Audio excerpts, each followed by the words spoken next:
Resource and development. So, what exactly is a resource? Anything that is present in our surroundings which can be used for satisfying human needs is economically feasible and culturally acceptable is known as a resource. Development of resource. So, why do we need to develop resources? There are mainly three reasons. First, depletion of resources for satisfying greed of few individuals. Second, accumulation of resource in few hands dividing the society. Third, indiscriminate use can lead to ecological crisis. Therefore, development of resource is required. How do we do it? Sustainable development. Sustainable development is a type of development without harming the environment, or it is a development of present that does not interfere with the life of future generations. Now let's talk about Rio de Janeiro summit of 1992. This was a summit between multiple nations in Rio de Janeiro, which is present in Brazil. So all these nations came to a conclusion and launched Agenda 21, which is a set of rules or objectives to move forward towards sustainable development in 21st century. There were mainly three things that took place here in Agenda 21. First, achieving global sustainable development was its main goal, and combat the environmental damage, poverty, and disease through global cooperation was its second goal. And how did they do it? They decided to do it through mutual needs and shared responsibilities. And in Agenda 21 recommends that every nation should create their local Agenda 21 in which they specify goals for themselves which work in favor of humanity and nature. Now let's move forward to resource planning. Why do we need to plan out resources? There are mainly four reasons for that. First, uneven distribution but uniform requirement by all people from all part of country. For example, resources are present in varied around the country, like Rajasthan has less water resources but a lot of solar resources. On the other hand, Jharkhand is rich in mineral resources but it does not have technology.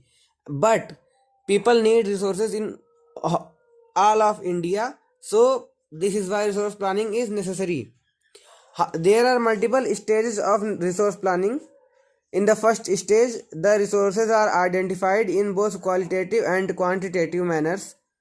Maps and charts are created. In the second stages, the government creates and evolves a planning structure and does technological advancement required to do extract the resource. In the third stage, the development plan is aligned with the national development plan so that it can work in welfare of the nation. There is also very famous statement by Mahatma Gandhi: there is enough for everybody's need and not for everybody's greed. Sorry, I spelled it wrong. What Gandhiji said was there is enough for everybody's need but not for anybody's greed. So in short, he was suggesting the conservation of resources to be done. Now let's move forward to next part of the resources and development chapter, which is land. Land is one of the most important resources on earth. Why? Because it supports natural vegetation, wildlife, human life, economic activities, transport and communication system, basically everything. And the main problem here is that land is finite, and land is classified in basically three parts. 43% of land is plain area in India, and 30% of the land is covered by mountains, and 27% land is covered by plateaus. Let's move towards land utilization. Land is utilized mainly in 4 or 5 ways. First is forest. So there is almost 33% of land in India is covered by forest. Second is land which is not available for cultivation. These are barren lands or land put to non-agricultural uses like buildings and roads. And third is other uncultivated land. This concludes areas like permanent grazing land or cultivable wasteland. Cultivable wasteland means land that has not been used for agriculture for 5 or more years. And the fourth is fallow lands. These are type of lands which are cultivated sometimes and not cultivated other times. Apart from all of these is the cultivated land. This is mainly considered in two types of areas. First is net sown area, second is grass cropped area.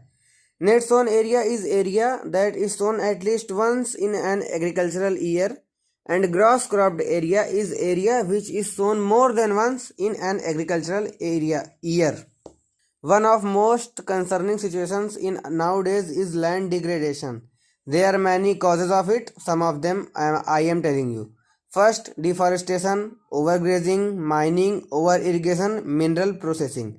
So what can we do to conserve the land? First is afforestation.